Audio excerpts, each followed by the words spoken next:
Reportage du côté du château de Lunéville où ce mois de mars marque l'ouverture de la nouvelle saison culturelle au château. Événements, expositions, concerts ou conférences. Sylvie Duval, vice-présidente au département de la Meurthe-et-Moselle, déléguée à la culture. Thierry Franz, responsable du musée. Et Jean-Charles Masson, chargé de la programmation culturelle, présente les 3 premiers mois, voire un peu plus, d'une saison que la présidente Shahinez Kirouni qualifie de haute en couleur. Dès dimanche, c'est une première, c'est un café conférence qui va présenter les restaurations actuelles de l'escalier. Voilà, les travaux qui se passent ici, c'est une belle première parce que finalement, je trouve que c'est une excellente idée de l'équipe d'avoir pensé à ça, présenter les travaux. Ça, c'est quelque chose qu'il fallait absolument faire parce que on entend tout, on entend des choses désagréables, on peut entendre, comment dirais-je, tout et son contraire aussi, mais les gens ne savent pas. Donc, quand on ne sait pas, parfois, il vaut mieux se taire, c'est vrai, mais le but était quand même d'informer. Comme ça permet de remettre tout le monde d'équerre. Et c'est logique aussi parce qu'on n'a pas vocation à en faire un lieu sacré, on va dire. C'est le bien commun de tous, le château de Lunéville, donc il ne faut pas qu'on le perde de vue non plus, ça. Voilà, et donc je viendrai volontiers écouter ce qui se dit. J'espère que le public sera nombreux et que... Qui va les animer, justement? Alors c'est Camille Jacot, l'architecte du patrimoine, qui est notre maître ici, en ce qui concerne tout ce qui se fait en termes de restauration et de conservation du parc des Bosquets. Vendredi 24 mars, reprise des conférences sur les trésors méconnus, ici les fastes textiles de la cour de Lorraine au XVIIIe siècle, animé par Thierry Franz. Il nous fait entrer dans l'histoire de la meilleure façon qui soit, parce qu'il y a ce côté très pédagogique. Sa façon à lui d'expliquer les choses, il embarque tout le monde. Il est à la fois historien d'art, conteur, et puis passionné par son métier de conservateur. Voilà, il est responsable du musée du château. Et en même temps, c'est quelqu'un qui est tellement passionné que je me dis souvent, voilà, il est comme le joueur de flûte de Hamelin, il ensorcellerait tout le monde. Il y a des trésors qui sont plus si méconnus en réalité, puisque on les expose actuellement dans l'exposition Elisabeth Charlotte. C'est les vestiges du lit brodé exceptionnel, qui est un trésor. Je dis souvent ça, mais c'est vrai que Versailles nous envie, puisqu'avec les vestiges de ce lit brodé, aujourd'hui réunis sous la forme d'une chasuble, on conserve rien de moins que les seules broderies commandées par Louis XIV. Versailles n'en a plus, tout a été brûlé pendant la Révolution pour récupérer les métaux précieux, les fils d'or et d'argent. Et en fait, Louis XIV a fait un très beau cadeau à son frère, le père de notre duchesse de Lorraine. Et donc par héritage, Lunéville a bénéficié d'un décor textile brodé absolument extraordinaire, dont il reste au moins ces fragments sous la forme d'une chasuble. Donc ça, c'est un peu la partie émergée de l'iceberg, mais quand on creuse cette thématique du textile, qui est importante pour nous, parce qu'on l'abordera aussi lors de l'exposition cet été, on se rend compte qu'Elisabeth Charlotte adorait les belles étoffes, pour les vêtements, mais aussi pour l'aménagement intérieur, la décoration. Et il y a une petite anecdote, c'est d'ailleurs l'image qui sert de visuel dans le programme pour la conférence, c'est qu'Elisabeth Charlotte avait gardé un très grand souvenir de sa nuit de noces. Et il s'avère qu'on avait utilisé une tenture, une tapisserie en particulier, issue des collections ducales de Lorraine, une magnifique tenture du XVIe siècle, mais très monumentale, et qu'elle a souhaité en avoir une déclinaison plus modeste, donc en faire des copies pour pouvoir garder ce souvenir de la nuit de noces dans d'autres de ses appartements, voilà, pour que ce soit plus commode à installer. Et dès 1699, donc il se marie en 1698, Léopold et Elisabeth Charlotte, dès 1699, elle fait installer dans les combles du Palais ducal à Nancy, donc chez nos collègues aujourd'hui du musée Lorrain, une manufacture de tapisserie dite de son Altesse Royale Madame, c'est-à-dire d'Elisabeth Charlotte. Et effectivement, elle veille au tissage, elle supervise directement le tissage de cette tenture qui est donc le souvenir de son mariage et de sa nuit de noces. Et qu'elle gardera précieusement avec elle ici à Lunéville jusqu'à la fin de ses jours, en tout cas jusqu'à la fin de ses jours à Lunéville en 1737. Et aujourd'hui, les tapisseries sont à Zagreb, en Croatie. Et voilà, ça fait partie de la dispersion des collections des ducs de Lorraine à travers l'Europe.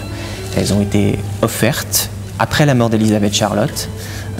En fait, on avait transmis par héritage à son fils François de Lorraine qui avait épousé Marie-Thérèse de Habsbourg, l'empereur et l'impératrice qui régnaient à Vienne en Autriche. Et Marie-Thérèse de Habsbourg, alors elle n'avait jamais connu sa belle-mère, donc elle ne pouvait pas lui tenir grief, mais elle va offrir ces tapisseries-là, qui viennent donc de Lorraine, à l'archevêché de Zagreb, où elles se trouvent toujours aujourd'hui. Donc voilà, un vendredi par mois, c'est l'occasion pour nous surtout de faire partager au public la recherche la plus récente, et surtout dans un esprit pas du tout universitaire, colloque entre soi, parce que tous les sujets sont vraiment très accessibles. C'est vraiment l'idée de la pédagogie, de la médiation, du partage de ces informations, et de cette recherche qui est toujours active et qui est importante pour nous, de pouvoir comme ça transmettre au plus vite au public les découvertes qu'on fait au quotidien. C'est le savoir-faire de la maison. Transmettre au public, être au plus près des publics. Ça se fait pas partout, mais c'est une volonté de faire. Et c'est pour l'ensemble de l'équipe, c'est un savoir-faire réel. Voilà. Il faut transmettre, il faut apporter, il faut donner, quel que soit l'âge. On n'est pas là pour faire de l'élitisme, on n'est pas là pour s'adresser uniquement à des érudits. La volonté, c'est exactement le retour au 18e. Il n'était pas là non plus uniquement pour les érudits, n'est-ce pas? Ben non, l'encyclopédie, censément, était accessible à tous et à toutes. Autre rendez-vous attendu cette année, les Journées européennes des métiers d'art. Jean-Charles Masson, chargé de la programmation culturelle, en dit plus. Donc voilà, oui, la Journée des métiers d'art, donc ça a lieu du 31 mars au 2 avril, sachant que le 31 mars est entièrement dédié aux scolaires. On accueille généralement chaque année entre 300 et 400 élèves du territoire du Lunévillois. Donc c'est organisé par notre service chargé de la médiation publique. Et donc sur ces 3 jours, il y a environ une quinzaine d'intervenants qui seront présents. Alors il y a d'un côté tout un espace qui sera dédié au projet, un vaste projet. On pourra y revenir tout à l'heure, je pense qu'on y reviendra tout à l'heure. Un projet qui s'appelle Au fil du destin, qui est une commande qui a été effectuée par le musée à un designer de renommée, d'une création collective avec des brodeurs de la région, des brodeurs en formation, pour la création d'une étoffe d'apparat qui prendra place dans une exposition à venir. Donc il y aura une partie qui commencera à présenter les contours de ce vaste projet avec des brodeurs du lycée Paul Lapie, avec des brodeurs professionnels, avec le conservatoire des broderies de Lunéville, etc. Et au-delà de ça, on a voulu y proposer d'autres démarches dans le domaine de la création textile, donc ce qui fait qu'il y a à peu près 6-7 démarches complètement différentes de la broderie, donc des sculptures textiles, le travail du feutre, qui est une technique très ancienne, le travail des bijoux textiles, voilà, différentes démarches autour du textile. Et au-delà de ça, pour aussi montrer la diversité des métiers d'art, il y a aussi des céramistes, des tailleurs de pierre, des maroquiniers qui travaillent le cuir, voilà, etc. Donc une quinzaine d'artisans à venir découvrir. On a aussi voulu y proposer, donc il y aura à la fois des démonstrations pour avoir des objets terminés, mais on invite aussi le public à participer, à mettre la main à la pâte. Donc il y aura différents ateliers. Il y aura un atelier alors plutôt amusant, un peu éloigné des métiers d'art, mais qui reste quand même malgré tout artisanal, de fabrication de bijoux à partir de jeans recyclés, qui est proposé par une compagnie de la métropole nancéenne. Il y aura un atelier de fabrication de décors fait avec des chutes de tissus par une artisane vosgienne. Et un dernier atelier plutôt libre d'initiation à la broderie du Point de Lunéville, toujours dans le cadre de du projet que j'évoquais tout à l'heure. Donc voilà, donc 2 jours de 10h à 18h pour tous les publics, samedi 1er et dimanche 2 avril. Voilà. Tout le monde est vraiment les bienvenus, ça va être chouette.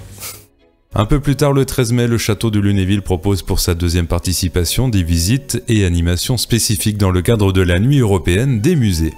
Oui. C'est l'autre grand événement de ce premier semestre, c'est la Nuit des musées, la Nuit européenne des musées. C'est la deuxième fois que le château participe à ce dispositif national, qui est plutôt mis en œuvre, encore une fois, par le service de la médiation du public et par le musée. Et dans ce cadre-là, il y a le dévoilement de cette fameuse étoffe d'apparat dont je parlais tout à l'heure. Et je peux passer la parole à Thierry, qui pourra nous en parler. Alors, sachant qu'il y a une programmation événementielle autour, en fait on mélange les gens, on travaille main dans la main, donc du coup... On va faire micro commun. Enfin, Jean-Charles aurait pu en parler mieux que moi-même.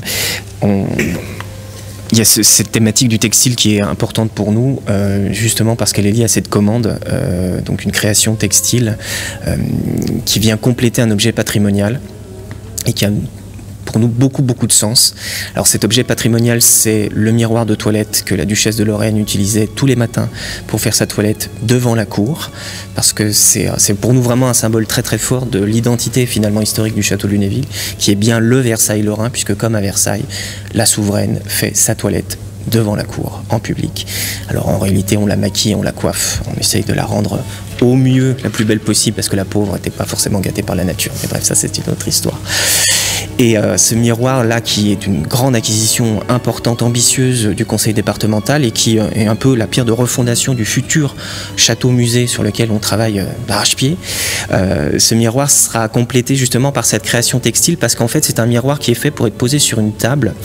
Et au XVIIIe siècle, la table de toilette était en fait, en tout cas au début du XVIIIe, était une table toute simple, pliante, presque de camping on pourrait dire, mais qui était surtout recouverte par une étoffe extrêmement riche et somptueuse. Toujours l'importance de ces étoffes d'apparat au XVIIIe siècle. Alors malheureusement pour nous, si on a conservé le miroir, on n'a plus l'étoffe. Les étoffes sont fragiles et celle-ci a totalement disparu.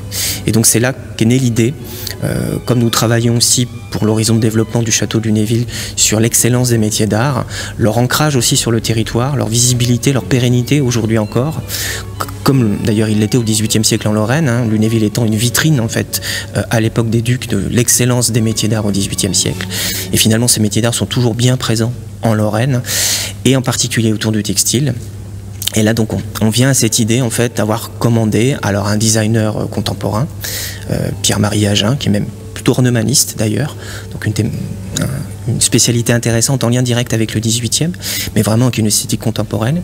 Il nous a donc fourni le carton, le modèle, et cette nappe d'apparat qui viendra sous le miroir de la duchesse est en train d'être brodée par des ateliers professionnels, la maison Vuillot, mais aussi le conservatoire des broderies François Rémy qui est installé ici au château, les élèves du lycée Paul Lapide Lunéville, parce que c'est aussi un angle important pour nous de cette démonstration de la présence des métiers d'art en Lorraine, c'est aussi la continuité de leur enseignement. Et donc les brodeurs et brodeuses, même si c'est un métier plutôt féminin, sont en train de réaliser donc cette étoffe d'apparat. Et comme le soulignait Jean-Charles, elle sera dévoilée en exclusivité lors de la Nuit des musées le 13 mai, avant d'intégrer donc l'exposition que le musée proposera à partir du 24 juin jusqu'au 2 octobre. Puisque comme on commande une étoffe contemporaine pour accompagner le miroir, on va s'orienter vers une exposition qui intégrera aussi une part de création contemporaine et d'art contemporain. Toujours autour de cette idée, donc effectivement, de la toilette en public, donc de la construction de l'image de soi devant la cour, et puis aussi ce que ça évoque pour nous à l'heure des réseaux sociaux, la surexposition finalement de l'image de soi. Donc voilà la thématique sur laquelle on travaille pour l'exposition de l'été. Des musées, donc on parlait de cette inauguration et on voulait marquer aussi le coup de cette inauguration. Et donc on a décidé d'inviter le Centre chorégraphique national Ballet de Lorraine, qui a accepté avec enthousiasme, après une visite passionnée avec Thierry des différents espaces du château. Donc ils viendront au grand complet, ou quasiment, en tout cas 25 danseurs, accompagner ce dévoilement. Donc à la Nuit des musées, ça sera ouvert à tous de 20h jusqu'à 22h30 le 13 mai. Parce que ça reste quand même cette exposition à venir, ça réunira des collections qui viendront aussi de Versailles, qui viendront aussi du musée du Louvre, qui viendront encore du musée des Arts Décoratifs, voilà, des Arts Déco Paris. Et on a eu cette prestigieuse exposition sculpture la dernière fois. Mais il ne faudrait pas minimiser que celle-ci n'ait pas la même hauteur. Voilà, c'est aussi une exposition. Il y a peut-être pas le prestige de l'exposition sculpture qu'on a eue, mais néanmoins c'est une exposition majeure et qui n'aura pas un caractère forcément attendu. Lunéville 18e, donc des expos qui sont autour du 18e, non, là vraiment on suit le fil. Il faut que les métiers d'art qui rayonnaient au 18e autour de ce qui se faisait à Lunéville et même dans la région reprennent leur place au titre du rayonnement européen. C'est une volonté aussi.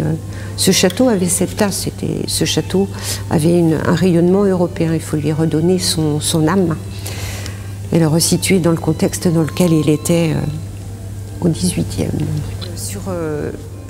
Sur la tonalité de l'année, tous les publics sont concernés, que ce soit au titre des concerts, que ce soit au titre des concerts très éclectiques, comme je l'ai dit tout à l'heure, qui vont en direction de tous les publics, autant du jazz que de la musique baroque, que des musiques du monde. Et aussi, il y a une programmation qui est faite pour les enfants. Donc on a, ça c'est un sujet qui me tient à cœur quand même, on a un ciné-concert, on aura un ciné-concert, on aura un concert décentralisé dans le cadre du festival de Froville, un spectacle qui sera destiné aux petits, où les parents seront avec les enfants sur la scène, et également un de vos choix, Jean-Charles, de travailler en partenariat avec l'Opéra de Lorraine sur Opéra Berceau. Effectivement, voilà. Juste pour compléter ce que disait Sylvie, la programmation de concert, donc effectivement, on accueille le 29 octobre de mémoire l'Opéra Berceau qui est proposé assez régulièrement à l'Opéra de Nancy. Il prendra place ici, dans la chapelle, avec ces fameuses structures qui permettent d'accueillir super confortablement les tout petits et leur faire profiter d'un moment lyrique de 30 minutes avec des chanteurs et des musiciens qui seront éparpillés dans la pièce. C'est un moment vraiment magique, autant pour les parents que pour les enfants. Donc c'est pour les enfants de 6 mois à 3 ans qu'on proposera ça pendant les vacances d'automne à la fin du semestre. J'étais un peu vite en besogne, hein, mais moi j'étais dans l'idée de... Je vous dis, quand vous arrivez devant une programmation comme celle-là, dans des projets comme ceux-là, vous n'avez qu'une envie, c'est de vous jeter dedans. C'est pas compliqué. Je me déplace quand il y a quelque chose. Je reste pas chez moi. Voilà, ce serait le comble quand même. Donc voilà pour ce premier semestre, si on se concentre plus sur le premier semestre, mais après comme le public peut s'abonner, on a toutes les raisons de présenter la totalité. Oui. En tout cas pour ce premier semestre, il y a plusieurs concerts marquants, enfin je dirais qu'en fait il y en a 12 sur les à peu près 12 qu'on propose cette année, qui sont plutôt marquants, mais en fait on ouvre le 26 mars prochain avec le Quatuor Stanislas, c'est un duo de jeunes pianistes slovènes qui joueront du piano à 4 mains et qui ont la particularité de jouer une composition faite par une compositrice lilloise mais qui s'est installée en Lorraine, qui a visité le château de Lunéville.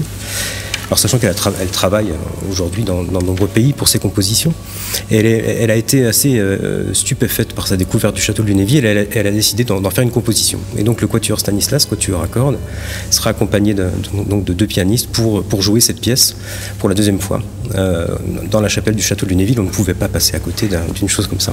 Alors il y aura un programme complémentaire pour Quatuor et il y a une pièce de Bizet pour piano à 4 mains. Et l'autre moment assez exceptionnel qui est assez unique, c'est l'ensemble La Chapelle de Bonsecours qui viendra jouer ici avec 29 chanteurs, musiciens. Donc, voilà. Alors, il y a beaucoup de chanteurs qui seront debout. Il y a des instruments anciens, mais qui vont rejouer des pièces extrêmement rares qui n'ont pas été jouées depuis des centaines d'années, si je ne dis pas de bêtises. D'un compositeur qu'on a un peu oublié et qui était associé à la primatiale de Nancy. Donc ça c'est au mois de mai. Donc voilà. En tout cas c'est un autre événement qui se jouera très peu forcément. Voilà, c'est quelque chose d'assez exceptionnel qu'il ne faut absolument pas rater. Et au-delà de ça, effectivement, il y a un ciné-concert jeune public avec des courts-métrages d'animation hongrois. Il y a un concert de musique qui croise musique afghane et musique japonaise avec un musicien japonais au mois d'avril. Et puis effectivement le 2e semestre avec un ciné-concert Renaissance, donc là, qui sera un ciné-concert accompagné de musique de l'époque de la Renaissance. Dont des musiques de Léonard de Vinci. Voilà, des musiques de l'époque Parce de qu'il Léonard de était Vinci. aussi compositeur. Ça, c'est plutôt les surprises du deuxième semestre. Mais en tout cas, effectivement, les concerts, on invite tout le monde à participer à ces concerts. On peut venir en famille, parce qu'on pratique aussi des tarifs qui permettent aux familles de venir pour vraiment pas cher. Rendez-vous au jardin aussi, c'est toujours un rendez-vous important. Alors, rendez-vous au jardin. Mais donc, l'été. ouais. Alors, on le fait sur une seule journée cette année, le dimanche 4 juin. Et donc voilà, c'est vraiment un rendez-vous dédié aux familles. Ça prendra sans doute place, enfin, c'est quand même quasiment sûr, autour du bassin et du kiosque à musique au fond du parc des Bosquets. Et donc il y a plein de propositions, des ateliers pour le jeune public, des ateliers d'initiation à la typographie, des ateliers sonores, parce que la thématique cette année c'est la musique des jardins. Pour le coup on suit cette thématique avec plaisir.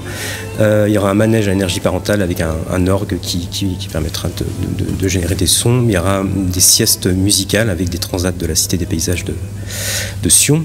Enfin voilà, il y a tout un programme qui va pouvoir proposer des jeux, des animations, des ateliers de fabrication autour des thématiques de la nature ou de la musique pour toute la famille de 10h à 18h le dimanche 4 juin.